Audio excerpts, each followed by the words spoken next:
अगर आप भी चाहते हैं हमारा गाना और वीडियो सबसे पहले आप तक पहुंचे, तो हमारा YouTube चैनल को सब्सक्राइब करें और बेल का आइकन को दबाना ना भूलें।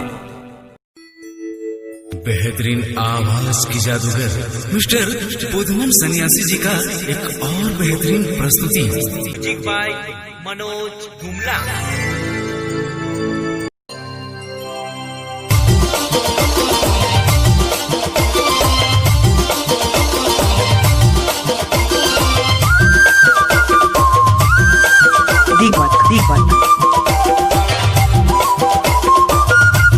आप सुन रहे हैं YouTube चैनल की प्रस्तुति। सब्सक्राइब करें हमारे YouTube चैनल को और सुने मस्त मस्त नागपुरी गाना। रे रे मोर छंदो, हारे मोर छंदो, मोर करे जा भीतरे लिख देलो चंदो नाम तोरे, चंदो नाम तोरे, मोर करे जा भीतरे। अरे लिख देलो चंदो नाम तोरे, चंदो नाम तोरे, मोर करे जा भीतरे। रावड़ी मन सुना था बबलू मोबाइल बैगमा।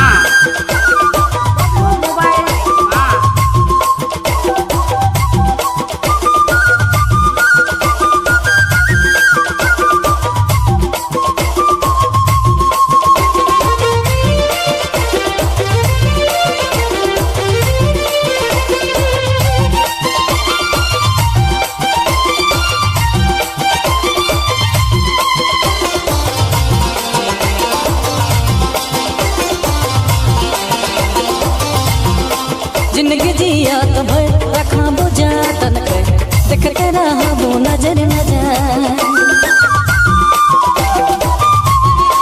जिंदगी जिया तो भय रखा बुझा तन कर देखते रहा वो नजर न जाए। रे रे मोर छंदो, हारे मोर छंदो, मोर करे जा भीतरे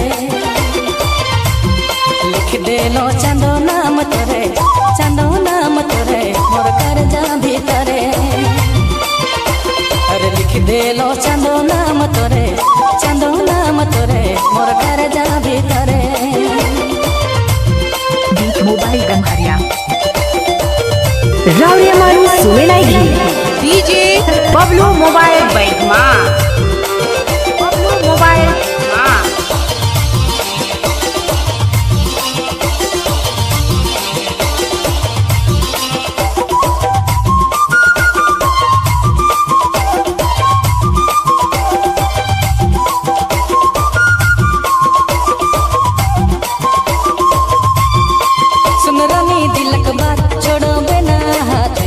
जन्म जन्म रहब साथे। सुन रानी दिलक बात छोड़ो बिना हाथ, जन्म जन्म रहब साथे। रे रे मोर छंदो, हारे मोर छंदो, मोर करे जा भीतरे लिख देलो चंदो नाम तोरे, चंदो नाम तोरे, मोर करे जा भीतरे। अरे लिख देलो चंदो नाम तोरे, चंदो नाम तोरे, मोर करे जा भीतरे।